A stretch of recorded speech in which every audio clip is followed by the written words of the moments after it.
دوا بەدوای شەڕەکانی لازقیە و شوێنەکانی تری سووریا ترس و دڵڕاوچەیەکی زۆر دروست بۆ لەسەر ئەگەریە لایسانی شەڕێکی سەرتاسەری ناوخۆیی لە سووریایی بەشەڕ وێران بوودا. ئەمریکا و وڵاتانی تری جیهانیش سەرکۆنەی شەڕەکانی ئەم دوایەی سووریا دەکەن و داوای پاراستنی مافی کەمایەتیەکان دەکەن بە عەلەویەکانیشەوە. خۆشهاتنەوە بۆ چاوی واشنگتن.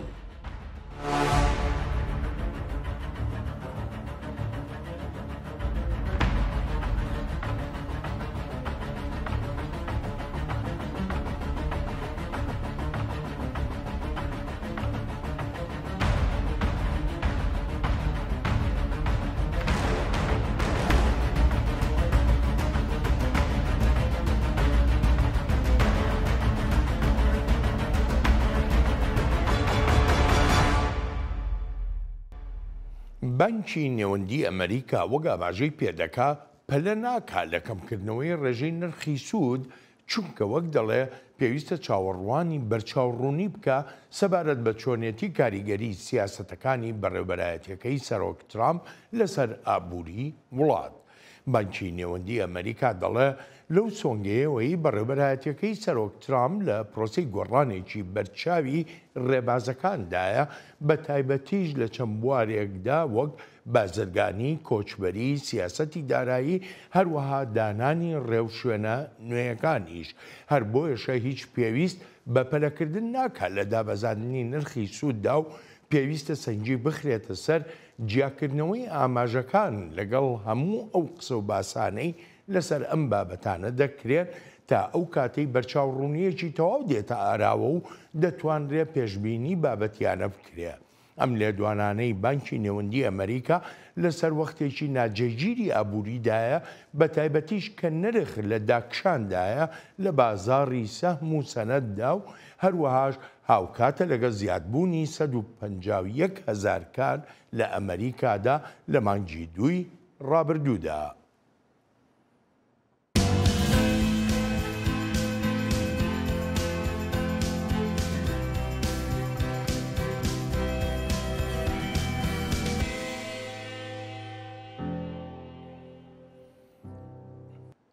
وەزیری دەرەوەی ئەمریکا سەرکۆنەی تێرۆریستە ئیسلامی ڕادیکاڵیەکان دەکات بە جیهادیە بیانیەکانیشەوە کە لەم ڕۆژانەی ڕابردوودا لە ڕۆژاوای سووریا هاوڵاتیانیان کوشتووە. مارکۆ ڕۆبیۆ لە ڕاگەیەنراوەکەیدا هەڵوێستی پشتیوانی ئەمریکای ڕاگەیاندووە بۆ کەمایەتی ئاینی و نەژادیەکانیش، لەوانە کریستیان و دروز و عەلەوی و هەروەها کوردیش، پرسەی خۆیشی دەربڕیوە بۆ کەسوکاری قوربانیەکان. ڕۆبیۆ لە ڕاگەیەنراوەکەیدا دەڵێت دەبێت دەسەڵاتدارانی کاتی سووریا لە پێچینەوە لە ئەنجامدەرانی ئەو کۆمەڵکوژیانە بکەن کە دژی کەمایەتیەکانی سووریا کردویانە و دەشبێت بەرپرسیاریش بکرێن. ئەوەی لە سووریا ڕوویدا لەم دوو هەفتەی ڕابردوودا پرس و گومانێکی زۆری خستە سەر بەرنامەی کاری دەسەڵاتی کاتی لە وڵاتەدا. دەسەڵاتداران دەڵێن شەڕەکانی لازقیە و ناوچەکانی تریش لەگەڵ پاشماوەکانی ڕژێمە دەرکراوەکەی بەشار ئەسەددا بوون، بەڵام ڕێکخراوەکانی چاودێری و داکۆچی لە مافەکان دەکەن، باز لە کوژرانی سەدان کەسی عەلەوی دەکەن کە نە بەشێک بوون لە ڕژێمی پێشوو، نە هیچ پەیوەندێکیشیان هەبووە بەو ڕژێمەوە. هاوکاتی ئەو ئاڵۆزیە خوێناویانەی وڵاتەکە، درەنگانێکی ڕۆژی دووشەمەش دەسەڵاتی کاتی لە سووریا و سەرکردەی هێزەکانی سووریای دیموکرات ڕێکەوتنێکیان مۆر کرد. ژەنەڕاڵ مەزلوم عەبدی سەرکردەی هێزەکانی سووریای دیموکرات و ئەحمەد شەرع سەرۆکی کاتی سووریا ڕێکەوتنێکی هەشتخاڵیان مۆر کردووە و وەک دەگوترێ مافەکانی گەلی کورد لە چوارچێوەی سووریایەکی یەکگرتوودا دەپارێزێت. بەسام سعید ئسحاق نوێنەری ئەنجومەنی سووریای دیموکراتە لە واشنگتنی پایتەخت.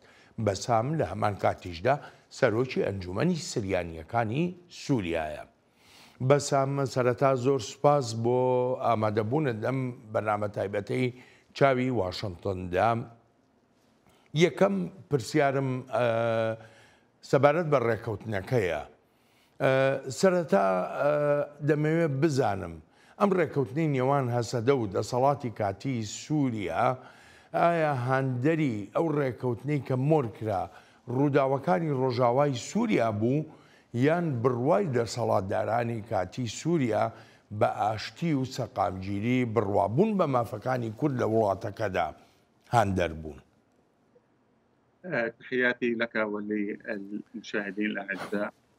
أعتقد أنه كلا الحالتين كان لهم تأثير على سڵاو ڕێزم بۆ تۆ بۆ بینەرانی ئازیز لەو بڕوایەدام هەردوو بابەتەکە کاریگەری و ڕۆڵیان هەبووە لەو ڕێککەوتنەدا ئاشکرایە کە ناڕەزایەکی زۆری نێونەتەوەی هەبوو لەسەر ڕەوشی ناوچە کناریەکانی سووریا و لەوانەیە ئەمەش وەهای کردی بێت دەسەڵاتی کاتی لە وڵاتەکەدا کارێک بکات و زەمینەیەکی متمانە پێکردنی بۆ بڕخسێنێت سەبارەت بەوەی دەتوانێت ئەو ناوچانە بەڕێوە بەرێت کە لەژێر دەسەڵاتیدان. بەبێگومان ئەو ڕێککەوتنەی لەگەڵ هێزەکانی سووریا دێموکراتیشدا مۆری کردووە دەشێت وەک دەستکەوتێکی گەورە بۆ دەسەڵاتی کاتی ببینرێت و لەو بڕوایەشدام ئەمە یەکێکە لەو هۆکارانەی وەهایان کرد گەیشتن بەو ڕێککەوتنە بەو خێراییە بێت کە بینیمان. جا ئەم ڕێککەوتنە بۆ هەردوو لا گرنگە بۆ گەلی سووریاش گرنگە و هەروەهاش بۆ ئەو سەقامگیرەی لە سووریادا داوا دەکرێت گرنگە. ومهم للشعب السوري ومهم للاستقرار المنشود في سوريا. بەس ئەم ئاماژە بەوە دەکەی کە دەڵێ ئەم ڕێکەوتنە بۆ هەردوو لە گرنگە، بەڵام منەمەوێ بزانم ئەم ڕێکەوتنە بۆ ئەحمەد شەرع گرنگترە، زیاتر گرنگە یا بۆ کورد لە سووریادا؟ أعتقد أنه الاتفاق هو إنجاز مهم لكلا الطرفين، ولكن تختلف القيمة. پێم وایە ڕێککەوتنەکە دەستکەوتێکی گرنگە بۆ هەردوو لە بەڵام بە جیاوازی بەهاکەیەوە لە پەیوەندی بە ئەحمەد ئەلشەرعەوە بەهای ڕێککەوتنەکە ئەوەیە وەک دەوڵەتمەدار دەری دەخات وەک سەرکردەیە کە دەتوانێت سەقامگیری بێنێتە ئاراوە بۆ سووریا و ناردنی ئەو پەیامەشە کە وەک سەرکردەیەک دەتوانێت دەوڵەتمەدار بێت لە پەیوەندیش بە بەڕێوەبەراتی خۆسەر و بەهێزەکانی سووریا دێموکراتیشەوە بە دڵنیاییەوە بە دەستکەوتێکی گەورە دادەنرێت لەو ڕوانگەیەوەی دانپێدانانە بە مافە دەستوریەکانی گەلی کووردا. ئەلبەت ئەمەش دەستکەوتێکی بێپێشینەیە لە سووریادا و گرنگیشە چونکە شێوازی سووریای نوێی تێدایە. ئەمانە بێ لەوەی دانپێنانە بەو ئەزمونەی چەندان ساڵەی کورد لە سووریادا و بە باهای ئەم ئەزمونە هەیەی لە هەموو سووریادا لەو سوانگەیەوەی ئاسایش و سەقامگیری بۆ زیاتر لە 5 ملیۆن هاوڵاتی سووریایی دابین کردووە لە 3 پارێزگای ناوچەکانی ڕۆژهەڵاتی ڕووباری فراتدا. هەروەهاش ئەم ڕێکەوتنە گەڕانەوەی پێگە و شکۆیە بۆ بەڕێوەبەرایەتی خۆسەر کە کرابووە ئامانجی هەڵمەتی ناوبانگزڕاندن. ئەو هەڵمەتەی دەیانویست ناوی هەسەدە ناشرین بکەن و کێشەی گەورە بنێنەوە لە نێوان هەسەدە و پێکهاتەکانی تری سووریادا. هەر بۆیە دەڵێم لە ئێستادا هەردوو لایەن دەستکەوتی زۆریان هەبووە لەو ڕێکەوتنەدا. حقق إنجاز كبير بالنسبة لأهدافه في الوقت الحالي. لە پەیوەندی بە کوردەوە لە سووریادا پێ دوایە ئەم ڕێکەوتنە قۆناغێکی نوێ بۆ کورد بێنێتە ئاراوە، ینی قۆناغەکە جیاواز بێ لەوەی کە کورد وەکو دیفاکتۆیەک بووە بۆ لەمە دوا ببێتە بابەتێکی دەستوری، ببێتە بابەتێکی یاسایی و لە نێوەندەکانی سووریادا بڕوا بەو دۆزە بێنن کە کورد هەیەی. هلا من ناحية كان هناك حضور للمكون الكردي ضمن مؤسسات النظام البائد، ولكن لم يكن هذا الحضور. جا لەسەر وەختی ڕژێمی پێشووی سووریادا کورد ئامادەیەکی هەبووە لە دامەزراوەکاندا، بەڵام بە ئاستی دانپێنان نەبووە بەم پێکهاتە ڕەسەنەی سووریادا. ئێمە وەک هاوڵاتی سووریایی بە تایبەتیش لە باکووری ڕۆژهەڵاتی سووریادا هەمومان مەینەتەکانی گەلی کوردمان بینیوە و بەردەوامیش پشتیوانی بووین و ئێستا شادمانین و ئاسوودەین بەم دەستکەوتەی کورد و بەو هیوایەن لە دوای ئەم ڕێککەوتنەوە دەستورێکی گونجاو لە سووریادا دابڕێژرێت و تەواو جیاواز بێت لە دەستورەکەی سەروەختی پارتی بەعس کە ناسنامەیەکی دیارکراوی دەسەپان بەسەر هەموو سووریاکاندا و هیچ بڕوایەکیشی نەبووە بەو کەتوارەی هەیە. ئەمڕۆ لە ناوچەکانی بەڕێوەبەراتی خۆسەردا کەتوارێکی جیاواز هەیە و تەنانەت هاوڵاتی عەرەبەکانیش بەهایەکی زۆر زیاتریان هەیە لەوەی لە سەروەختی بەعزدا هەیان بووە. ڕاستە لە سەروەختی بەعزدا دەگوترا کۆماری عەرەبی سووریا، بەڵام هاوڵاتیانی عەرەبی هیچ تایبەتمەندێکیان نەبووە لە وڵاتەکەدا، بە هەمان شێوەی پێکاتەکانی تریش لەوانە سریانیەکان کە ڕوبەڕووی کردەی لە ڕەگ و ڕیشەوە هەڵکێشان بوونەوە لە ناوچەکەدا و تەنانەت لە سووریاش دوور دەخرانەوە. ئالبەت ئەمانە بێ لەو فشارانەی تری لەسەر ئاستی جۆرا و جۆر دەخرانە سەر ناوچەکانی باکووری ڕۆژهەڵاتی سووریا وەک فشاری ئابووری، جا ئەم سەرکوتکردنانە لەسەر هەموو پێکاتەکانی گەلی سووریا هەبووە. هەر بۆیە کاتێک لەمڕۆدا دەبینین دادەنرێت بە مافە دەستوریەکانی گەلی کووردا، ئیتر هیوایەک لای هەموو پێکاتەکانی تریش دروست دەبێت بە پێکاتەکانی سریانی و ئاشوریشەوە کە دانپێنانێکی دەستوریانە بەدەست دەهێنن لە دەوڵەتی داهاتووی سووریادا. کاتێک دانپێنان بە کەتوارەدا دەبێت لە دەستوری نوێی وڵاتەکەماندا و ئەو کەتوارە ڕاستەقینەیەش لە دەستوردا وەک خۆی ڕنگدانەوەی هەبێت، ئەوە بە دڵنیاییەوە دەبێتە مایەی سەقامگیری لە سووریادا و ڕۆڵێکی گرنگیش دەبینێت و بەتایبەتیش لەسەر ئاستی ئابووری. ئامانجی ئێمەش سووریایەکی دیموکرات و گەشەکردووی ئابووریە و جا هەرچ وڵاتێک بێت لە جیهاندا و بخوازێت و بەرهەمهێنان بەلای خۆیدا ڕابچێشێت، ئەوە زانراوە ئەو بابەتە سەرنجی و بەرهەمهێنەران ڕادەکێشێت بەلای خۆیاندا، ئەوەیە کە ماف هەبێت لە وڵاتەدا و نابێت کێشە و ئاڵۆزی هەبن کە پاشخانەکانیان بابەتی ناسنامەکان بێت. هەر بۆیە ئەگەر سووریا بوژاننەوەی ئابووری دەوێت، ئەوە گرنگە بۆ سووریا دەستورێکی هەبێت دادوەری بۆ هەموو پێکاتەکان بڕەخسێنێت. تريد أن يكون هناك دستور يقدم العدالة لجميع المكونات. بەڕێز ئیسحاق بەرلەوەی بەشی داهاتووی بەرنامەکە ئەگەر بێتەوەم ڕێککەوتنە جێبەجێ نەکرێت، کورد هیچ پلانێکی تری هەیە؟ لا أعتقد. يعني منذ البدايات عندما تم تشكيل قوات سوريا الديمقراطية وأيضا الإدارة الذاتية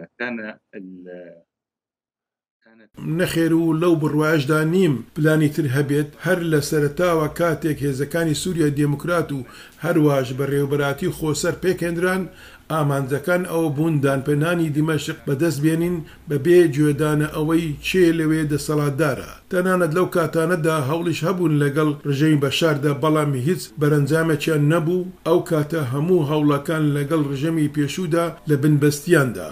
ئەمڕۆ ڕەوشەکە گۆڕاوە و حکوومەتێکی قۆناغی گواستنەوە هەیە و دەخوازێت سەروەختێکی نوێ لە سووریادا دەست پێ بکات و هەموو هاوڵاتیانی سووریاییش دەیانەوێت ئەو سەروەختە نوێیە دەست پێ بکات، چونکە هەر بەڕاستی لە شەڕ و کوشتار و خوێڕەشتن ماندوو و بێزار بوون. لە ئێستادا ئێمە لە باکووری ڕۆژهەڵاتی سووریادا ئاسوودەین بەو ڕەوشە نوێیەی لە دیمەشق هەیە و چەند مانجێکیش وتوێژمان لەگەڵ دیمەشقدا کردووە کە ئەمڕۆ بەری ئەو دانوستاندنانە دەبینین. ئەمەی ئەمڕۆ هەرگیز لەگەڵ ڕژەمی پێشوودا بەدەست نەدەهات. مثل هذه التمام كان يمكن أن تحصل بوجود النظام البائد السابق. بەڕێز ئیسحاق من دەگەڕێمەوە بۆلات.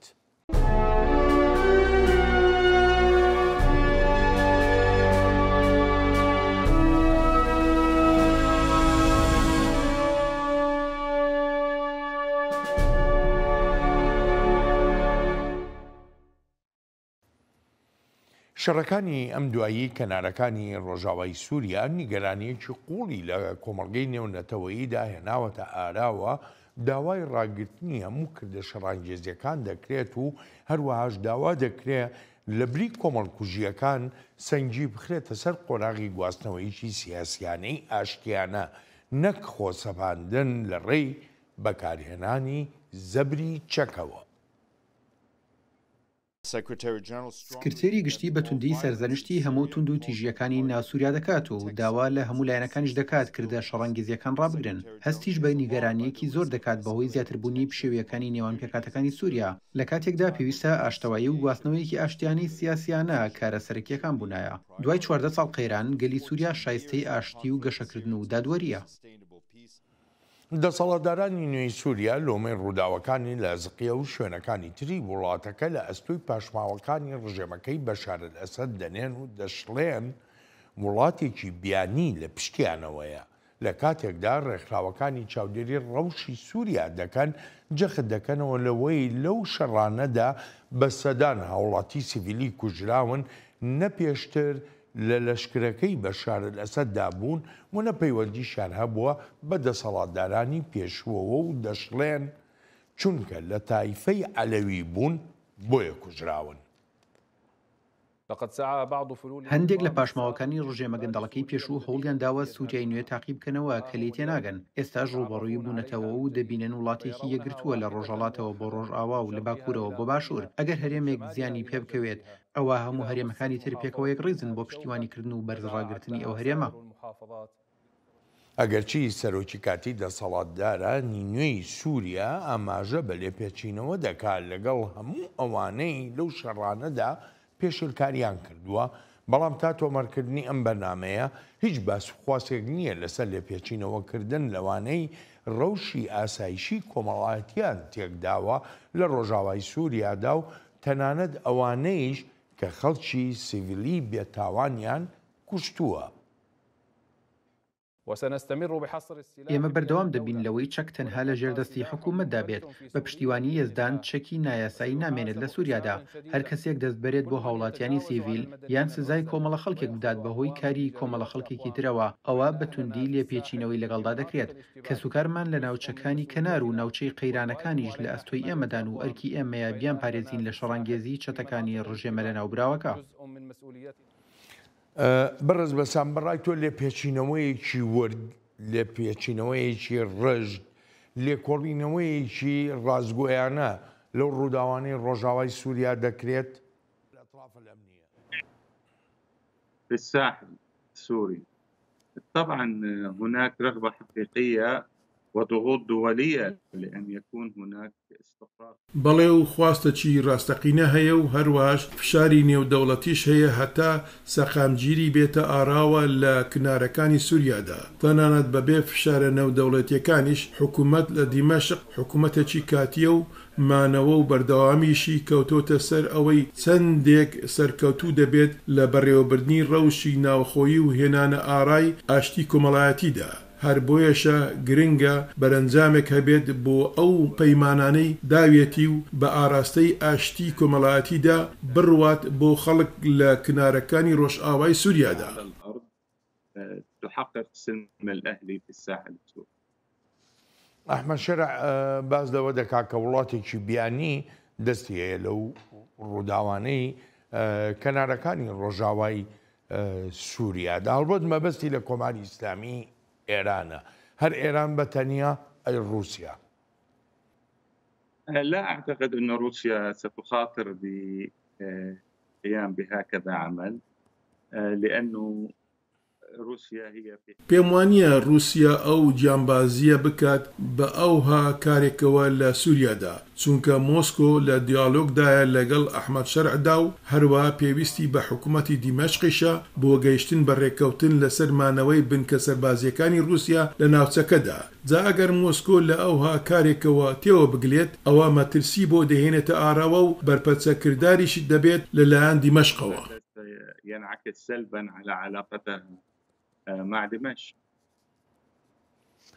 لەسەر ڕووداوانە بە تایبەتی ئەوانەی ڕۆژاوای سووریا زۆر هەواڵمان بیست بۆ زۆر دیمەنیشمان بینی لە تۆڕەکانی سۆشیال میدیا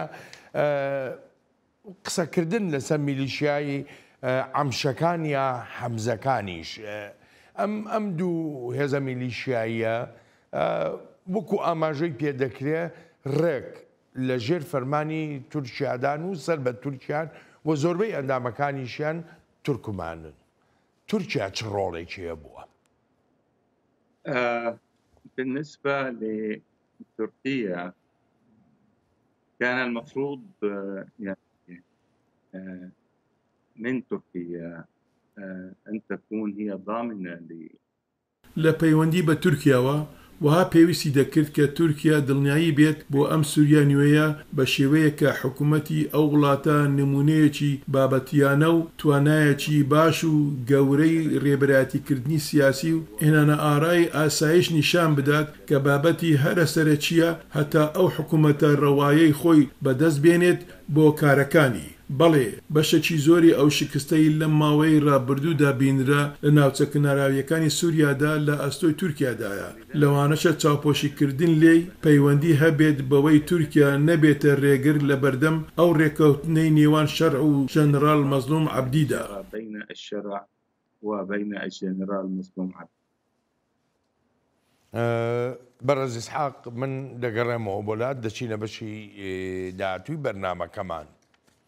زۆرێک لە شیکەرەوە لەو بڕوایەدان ئەوەی لە ڕۆژاوای سووریا ڕوودەدا بەشێکی دانەبراوە لە ململانەی نێوان تورکیا و ئێران و هەروەهاش پێکدادانی بەرژەوەندیەکانی نێوان ئەو دوو وڵاتەیە کە پێدەچێت لە پێشبڕکێیەکی بەردەوامدا بن بۆ فراوانکردن و سەپاندنی هەژمونی خۆیان لە سووریادا لە ڕێی بەکارهێنانی لایەنەکانی سەر بە خۆیان لە وڵاتەدا. تورکیا هەر لە سەرەتای هێرشەکانی هەیئەتی تەحریری شامەوە پشتیوانی ئەو هێزانەی کردووە. ئەوانەی دەیانوێت ناسەقەمگیری سووریا بقۆزنەوە لە ڕێی وروژاندنی نەژادی و ئاینیەوە پێویستە بزانن کە ناتوانن ئاماجەکانیان بپێکن و ئێمەش ڕێگە نادەین بە نەخشەدانان و دابشکردنەوەی ناوچەکەمان و دانانی لەسەر نەخشەی نوێ وەک ئەوەی سەدەیەک لەمە برکرا.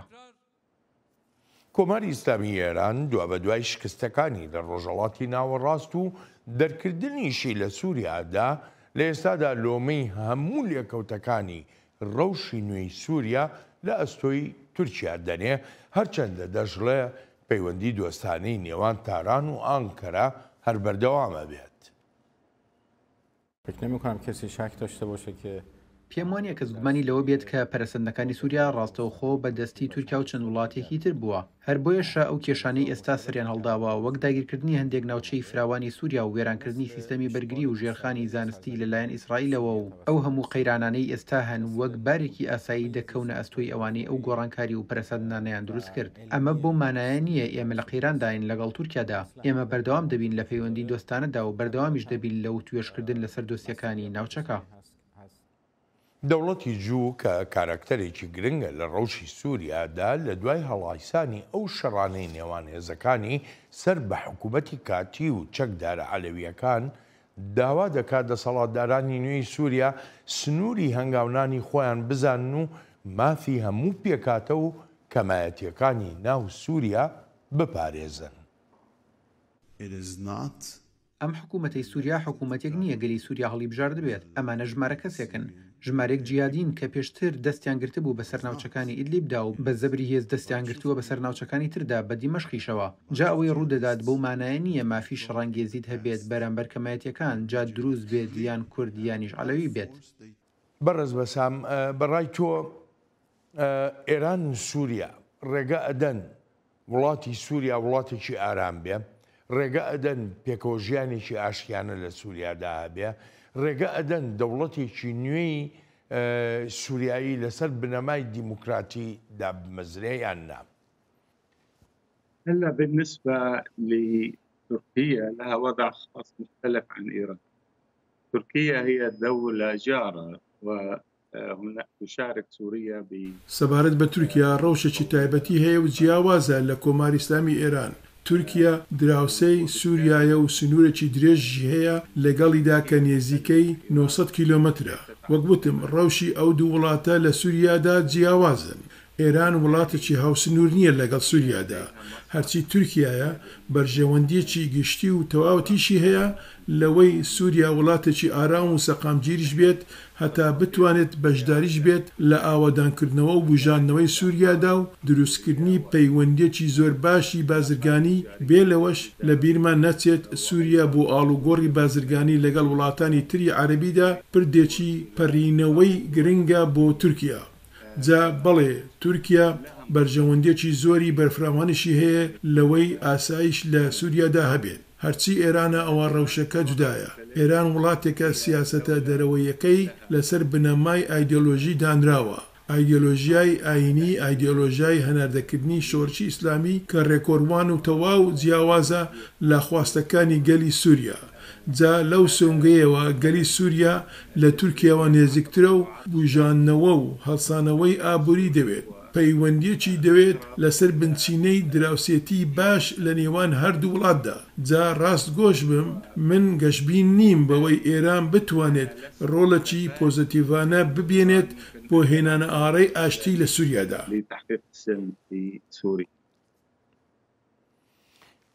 ئاماژە بەوە دەکەی کە دەڵێ ڕۆڵی تورکیا جیاوازە و تورکیا سەقامگیری پێ باشە لە سووریادا. چ جۆرە سەقامگیریەکە لە کاتێکا کە هێزەکانی تورکیا لە ناو سووریادان، یعنی زۆرێک لە سووریاییەکان وەکو هێزی داگیرکەر لەگەڵ هێزەکانی تورکیادا سەر و سەودا دەکەن. هەتا ئێستش لە دوای پەرەسەندەکانی سووریا و لە دوای گۆڕینی ڕژێمیشەوە هیچ ئاماژەیەک لە ئەنکەرەوە دیار نییە بۆ کشانەوەی ئەو هێزانە. کامە سەقامگیری؟ بالنسبة لتركيا يعني الإشكالية هي كانت موضوع الأمن القومي التركي. بەلای تورکیاوە کێشەکە سەبارەت بە ئاسایشی نیشتیمانی تورکایە لە پەیوەندی بە پارتی کرێکارانی کوردستانەوە. جا ئەگەر کێشەی پارتی کرێکارانی کوردستان چارەسەر کرا کە کێشەیەکی ناوخۆیی تورکایە و ئەگەریش لە ناوخۆی تورکیادا چارەسەر کرا ئەوە لەو بڕواایەدام ڕنگدانەوەیەکی پۆزیتیڤانەی دەبێت لە سووریادا بەگشتی و بە تایبەتیش لە باکووری ڕۆژهەڵاتی سووریادا. بوونی هێزە لەشکریەکانی تورکیاش لە سووریادا وەک خۆی دەڵێت بەهۆی ئەو ترسەوەیە کە لەسەر ئاسایشی نیشتیمانی خۆی هەیەی. جا تورکیا کە لە ڕووی ئابوووریەوە کێشەی هەیە و ئەگەریش بیەوێت پەرەسەندنێک لە ڕەوشی ناوخۆی خۆیدا بکات ئەوە دەبێت هاوکاری بکات لەگەڵ دراوسێکانیدا و بە تایبەتیش لەگەڵ سووریادا. ئێمە هەمیشە لە ئەنجومەنی سووریای دموکراتدا و تومانە وێرای هەموو داگیرکاریەکانی تورکیا لە ئەفرین و لە سەریکانی و شوێنەکانی تریش بەردەوام دەستی ئاشتیمان درێژ کردووە بۆ تورکیا تا بگەینە چارەسەری کە لە خزمەتی بەرژەوەندیەکانی هەردوولادا بێت، چونکە هیچ چارەسەریەکی تر نییە لەبەر ئەوەی دراوسین و وەک دوو وڵاتیش بەرژەوەندیمان لەوەدایە سەقامگیری هەبێت بۆ هەردوو وڵات ئەگە سوودی ئابووریمان بوێت بۆ هەردوو گەل. في كلا البلدين إذا كنا نريد أن يكون هناك فائدة اقتصادية لكلا الشعبين. بەڕێز بە سامنێرەدا من پرسیارێکمەیە دەگەڕێمەوە سەر ڕێکەوتنەکە. ئەڵبەتە لە ڕێکەوتنەکە باز لە ئاگربەستێکی سەرتاسەری کراوە لە سووریادا و یەکێکە لە خاڵەکانی ڕێکەوتنەکە. ئەو ئاگربەستە هێرشەکانی تورکیا بۆ سەر ناوچە کوردنشینەکان ڕادەگرێیان نا؟ بالتأكيد، طالما حصل هناك اتفاق بين الأطراف السورية فعلى تركيا من مصلحة تركيا. بەدڵنیاییەوە چونکە ڕێکەوتن کراوە لە نێوان لایەنە سووریەکاندا ئیتر لەسەر تورکیا و لە بەرژەوەندی تورکیاشە ئەو هێرشانە ڕابگرێت کە بەو هێزی ناوی لێنراوە لەشکری نیشتیمانی ئەو هێرشانە دەکات. ئەگەر هەر بەڕاستی تورکیا سەقامگیری دەوێت لە سووریادا ئەوە لە سرێتی هێرشەکانی ئەو لەشکرە ڕابگرێت کە وابەستەی فەرمانەکانی تورکایە. ئەوەی ناوی لێنراوە لەشکری نیشتیمانی دەبواە بچوایەتە سەر وزارەتی بەرگری سووریای نوێ. تورکیا ناکرێت چیدی بەردەوام بێت لەو جۆرە کارانە چونکە فشاری نێونەتەوەی دەکەوێتە سەر و بوونی سەقامگیری لە سووریادا لە بەرژەوەندی وڵاتانی کۆمەلگای نێونەتەوەیە. هەر بۆیەشە تورکیا دەکەوێتە ژێر فشاری هەوپەیمانەکانی خۆشیەوە لە ناتۆدا تا ئەو کردە سەربازیانەی خۆی ڕابگرێت. هەر ئەوهاش پێویست دەکات کاتێک ڕێکەوتنی نێوان سووریەکان دەبێت و هەسەدە تێکەڵ دەبێت لەگەڵ وزارەتی بەرگریدا ئیتر پاساو بۆ تورکیا نامینێتەوە تا هێرش بکاتە سەر خاچی سووریا. مبرر لتركيا لأن تهاجم الأراضي السورية. بەڕێز بەسام من دەگەڕێمەوە بۆلات.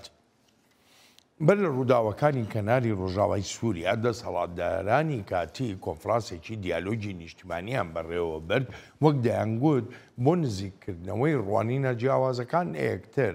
بەڵام ئەوەی جێی سەرنج بوو لەو کۆنفرانسەدا ڕێگەگرتن بوو لە بەشداری هەموو پێکاتەکانی گەلی سووریا بۆ نمونە نوێنەرانی کورد بانگەشتی کۆنفرانسەکە نەکران.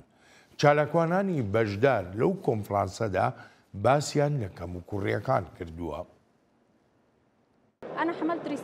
پامێکم هەبوو بۆ کۆکردنەوەی لایەنە پەراوێزخراوەکان، هەروەها بابەتی کات، یعنی هەر بابەتێکی قسەی لەسەر دەکەین ئەوا دەبێت کاتێکی دیاریکراوی بۆ دابدرێت و هەروەهاش میکانیزمەکانی جێبەجێکردنی. بۆ نمونە کاتێک قسە لەسەر ماف و ئازادیەکان دەکەین ئەوا دەبێت دڵنیاش بین لە هەبوونی میکانیزمەکانی جێبەجێکردن و توێش باشە، بەڵام لە هەموو شتێک گرنگتر جێبەجێکردن و دانانی وادەیە بۆ جێبەجێکردن. نابێت ئەمە دواخاڵی دیالۆگ بێت. پێویستە ئەم و توێژانە پرۆسێکی بەردەوام بن و پێویستیشە بزانین ئەم و توێژانە چۆن بەکاردەهێنرێن. ئەمە ئەو شتەیە کە نایزانین. هەر چۆنێ بێ پێ ناچێت تەواوی هاوڵاتیان تەبابوو بن لەگەڵ ئاوا کۆنفرانسێکی نیشتیمانیدا و وەک باسی دەکەن هەنگاوی گەورەتر و گرنگتریش هەن کە دەبێت دەسەڵاتدارانی وڵاتەکە بینیان لە ئێستادا و دەژڵێن خەڵک لە مەینەتێکی گەورەدا دەژین. ڕەوشەکە جیاوازە و ئەو دروشمانە شتێکن و ئەویش کە ڕوودەدات شتێکی ترە. جابۆتی خۆمان بە کۆنفرانسی نیشتیمانیەوە سەرقاڵ بکەین لە کاتێکدا بەداخەوە ئاسایش و پارێزراوی بوونیان نییە، تەنانەت خۆراکیش نەماوە، نرخی نان گرانە، گواستنەوە گرانە. بۆ ئێمەی هاوڵاتی یاسایی تەنها موچەیەکی کەممان هەیە و ئەوەش نەما. ئیتر خەڵک چۆن بژین؟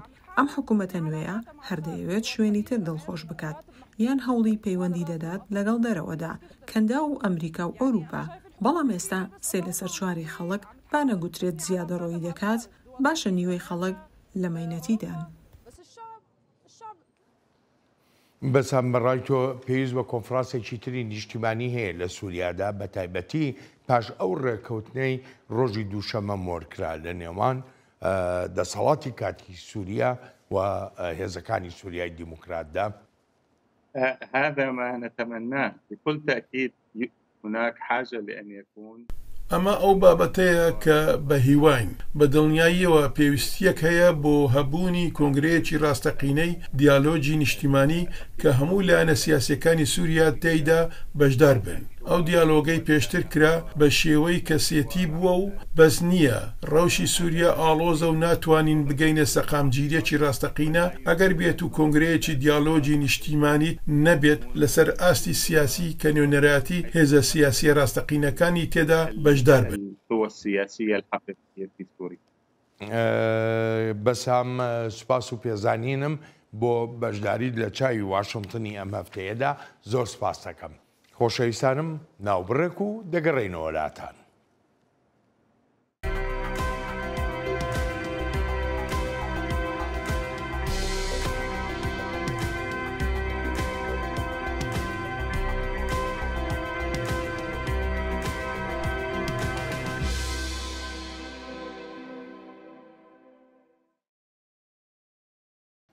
وەزیری دەرەوەی ئەمریکا لە ڕاگەیەنراوێکدا لەسەر ڕوودا و شەڕەکانی ئەم دوایی سووریادا پشتیوانی ئەمریکای ڕاگەیاندووە بۆ کەمایەتی ئاینی و نەژادیەکان لەوانە کریستیان و دروز و عەلەوی و کوردیش. ڕۆبیۆ لە ڕاگەیەنراوەکەیدا وێڕای دەربڕینی پرسەی خۆی بۆ کەسوکاری قوربانیەکان دەژڵێت دەبێت دەسەڵاتدارانی کاتی سووریا لێ پێچینەوە لە ئەنجامدەرانی ئەو کۆمەڵکوژیانە بکەن کە دژی کەمایەتیەکانی سووریا کردویانە و دەژبێت بەرپرسیاریش بکرێن. سیروان قەچۆ لە دەنگی ئەمریکا میوانی ستۆدیۆی چاوی واشنگتنە. سیروان زۆر سپاس. ئەمریکا چەندێک ڕژدە لەسەر پاراستنی کەمایەتیەکان لە وڵاتێکی وەکو سووریادا بۆ نمونە. بەڵێنش دەستپێکە کۆ ڕێژیمە بەشار لە ئەسەد بەریسێمە هاتە ڕۆخانن حتانها هەلوەستا ئەمریکا دەبێت دەربارەی دیەک بوو بۆ بەشار کەتنا بەشار تشتێکی باشە لێ ئەوێن هاتن سەردەسەڵاتێ ئەم دەزانن ژکو هاتنە ئەم دەزانن چکردنە دەبێرێ دەژبەر لۆ ئەمریکا بەهایداری نزیکی دۆسەیە سووریە دەبە و ئەو داخوێنیاتە بەحساوی کریا وەزیرە دەرڤە ڕوبیۆ دوێ چارچەوەیە دەبوو کۆ لە سووریە مەترسی لەسەر ڤان کەمینەیان هەیە بناو گرژی ینی کورد و عەلەوی و کوردستان و دورزی و خویایە ژبەر هەلوەستا ئەمریکا بەشێکش هەلوەستا ڕۆژاوایی بگشتی ینی بریتانیا و فەرەنسا بەحسا هەمان شتاتکن حتاکۆ ببوورە بڵێن حتاکۆ ت وەک دەولەت وەکو حکوومەتت بێژە ئەس حکوومەتەکە نومە ت دیار نەکە کۆ ڕاستی مافێن وان نەتەوەیان دێوەرن پاراستن ئەم نکارن بە ئاوایەکی فکری دانوستاندنی دواری دیپلۆماسی دەبتارە بکەن ئەف ئارگومنتە ئەمریکیە سێوانیکە لە شتە سەرنجڕاکێشەکانەوەی ینی عەلەویەکان داوا لە ئیسرائیلەکەن بیان پارێزن یعنی ئەمە گۆڕانێکی ئێزگار گەورەیە تەنانەت لە بیرکردنەوەی خەڵکیشدا نەگەر دەوڵەت و دەوڵەتداریە ڕاستە ینی بڕاستی مەسەلا ناوێ ئیسرائیلێ و ئیسرائیل هەبوو ناوەی بگشتی لە سووریێ وەک گەڵک وڵاتێن دەڤێرێ تابوو بوو ئەف تشت پشتی کەتنە ڕێژیمە ئەسەد هات شکاندن مەدید شەوە نەتەنێ ئەژئالیە وان حتا ژالی ئیسرائیلی بە ئیسرائیل بە ئەشکەری و ئاوایەکی ڤەکری بەحسا کووردا کرد بەحسا هەڤالبەندیەکە و لەگەل کوردێن سووریە کرد بەحسا پاراستنا درزیان کرد و حتا ڕادەیەکێ کێم نەتەوێندن وەکو عەلەوی کوردستان وونها ئەو جڤاکێن کۆ هەندوڕێ سووریە دنە خۆرە دەبینن کو هەگەر ڕێژیمێکە ئەسلامی وەرەهۆلێ گوهارتنێن مەزن ڕۆژهاتە ناوین چێت بن پشتی کەتنە ڕێژیمە ئەسەد ئێدی مەسەلا دۆسەیە ئیسرائیلێ نەما دۆسەیەکە تابوویە نەما تشتێکی گرتیە بڕاستیشی تشتێکی سەرنجڕاکێشە گاوا کۆ عەلەوی بتایبەت ژبەر گرێدانەوان حتا ڕادەیەکی ڕێژیمە بەشار بێ و ئەف تشتایات گەلێکی دوور دەهاتە دیتن بڕاستی نیشانە گوهارتنێن کۆ ڕۆژهاتە ناوین دەبن ئەوێن کۆ بەری چەند مەهان دهاتە دیتن کۆ بەشێکش لە ساڵاتێ نوها بانگên پاراستنان ji welatên herêmî û cîhanî dike evayajî balên li ser wêyekê dimîne heta kîjan radeyê tedbeşeyekê bernameyê de behsa diyaloga niştimanî kiriyan avakirin yan darxistina konferanseke nû heta kîjan radeyê hikûmeta Ehmed Şerh dikare her kesî hembêz dike bike bi taybet piştî bûyerên li berava Sûriyê bûyerên ku bi rastî êrîşên gelekî hovane ژالیێ هەواڵبەندێندا یەکێ لە شتە سەرنجڕاکێشەکان و هێرشانەدا و لەسەر وەختی ئەو شەڕانەدا ئەوە بوو لە هەندێک لە مزگەوتەکانەوە لە ناو سووریادا بانگەشە بۆ جیهادکردنەکرا دژی پێکاتەیەکی گرنگ لە وڵاتەکەدا کەمایەتی بێ زۆرترایەتی بێ یعنی ئەمان کێشە نییە بەقەدەوەی کە پێویست بوو وەکو مرۆڤ سەر و سەودایان لەگەڵدا بکرێ ڕاستش بەرگۆ نها ئەحمەد شەرع دەرکەت و گۆتارە خۆ بەشە کوێ تەژی بەلافکرد هەنێک بەشێن وێ گوت کۆ ئەم پێشی بەحسا کوشتیên li aliyê hêzên asayîşê kir hêzên ewlekariyê lê behsa sivîlan jî kir û gotin ku ew kesên kuştin kirine û kesên ku tund û tu jî pêkanîne wê werin muhesebekirin û komîteyek hatiye damezrandin û komîte erkêxwa li gel li tewên yekbûyî bi rêve dibe lê bilin tiştek heye ku ev yek bû sedem ku durzî û kurd û aliyên din û Kristyan giş bala xwe bidinê ku eger ev yek hat û bi serê Elewiyan pêk were dibe ku sibe bi serê Kurdan jî were dibe ji xwe aslan yek dibêjin yek ji wan fakterên ku bû sedem ev rêkeftina navbera Qesed û hêzê ew hikûmeta Sûriyê pêk were ew ku Kurd bi rastî pê hisiyan ku tirseke mezin heye eger hat û bi serê Elewiya bû دوور نینە دروزەکانیش بە هەمان شێوە ترس و نەگەرانیەکی زۆریان هەیە و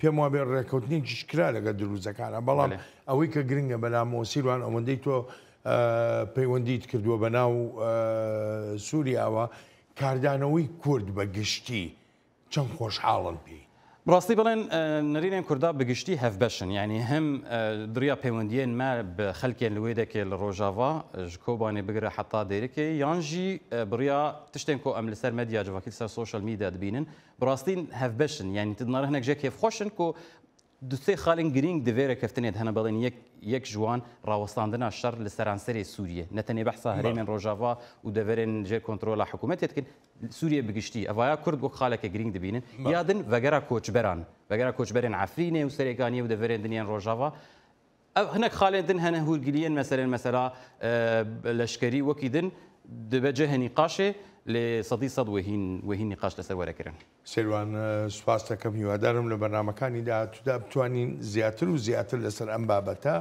قسە بکەین ئەلبەتە ئازیزانم سپاسی بێپایانم بۆ ئەوەی خۆشەویستە کە تا ئێستا لەگەڵماندا بوون تا هەفتەی ئایندا چاوێکی نوێی واشنگتن ڕێز و خۆشەویستی ئستافی بەرنامە هەروایی خۆشم بەڵێن ساڵح بەسەند بفەرمونون هەر لە خۆشیە جێتان بێڵ